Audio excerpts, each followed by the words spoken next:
Good morning, my brothers and sisters. Today we're going to talk about leaving the vengeance of God alone. So the rebellious folks of Israel find themselves in Babylon by the discipline of the Lord. Now, we know the specifics of this psalm. We know the where and when of it, that is. And his plan during the psalm is to put the Israelites back into his good graces exactly by taking them out of his good graces. So the Lord's thumb is being used to put Israel and Judah by putting it under the thumb of Babylon and Edom. Let me just refresh your memory about Psalm 137. It starts, by the waters of Babylon, so they're being exiled at the moment. There we sat down and wept when we remembered Zion, their hometown. On the willows there we hung up our lyres, for our captors required of us songs, our tormentors mirth, saying, sing us one of the songs of Zion. So the irony is the captors are saying, hey, sing us a happy song.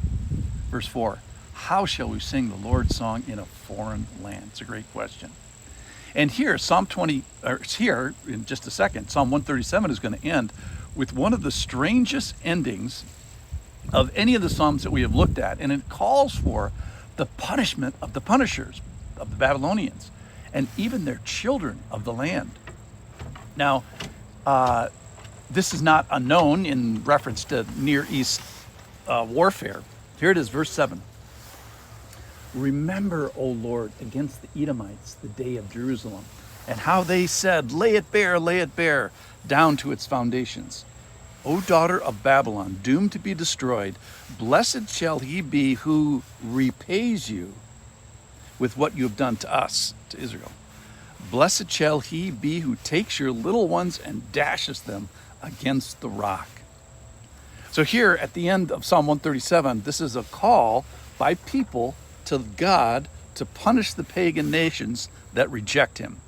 Now remember, God is not mocked, and these foreign nations that mistreat the people of God, even when it is allowed by the sovereignty of God, will also be disciplined for their sins.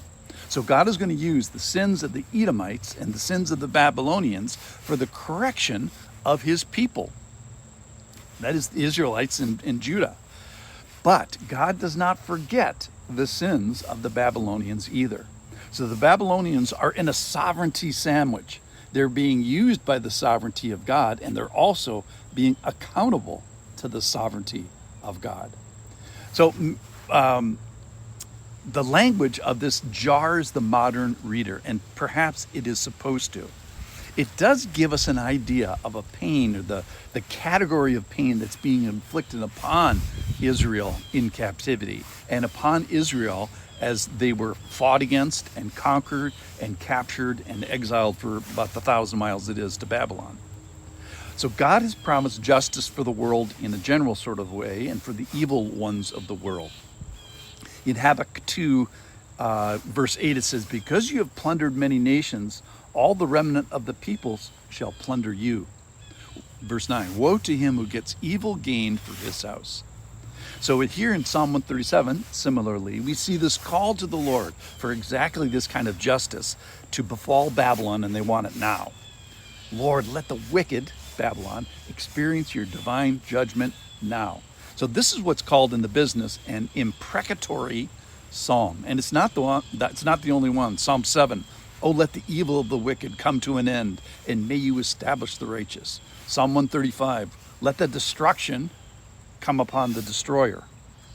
Pour out your Psalm 69, pour out your indignation upon them, and let your burning anger overtake them.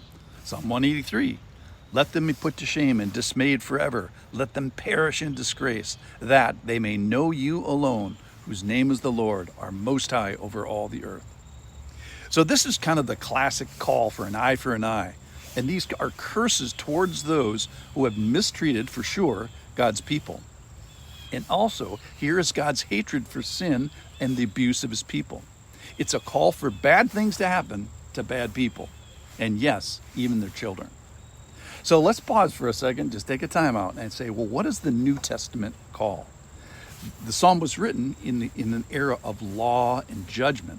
But we don't live under that dispensation. We live under a dispensation, a time of grace. grace for those in his family, and a plea for those who are not in his family. The New Testament really flips this concept on its ear, which is to pray for your enemies. In Luke 6:27, but I say to you who hear, love your enemies. Do good to those who hate you. Bless those who curse you. And pray for those who abuse you. That is, in conclusion, let's leave the vengeance of God. Let's leave vengeance for God. For without the Lord, we do vengeance very, very poorly here. And he does this category perfectly.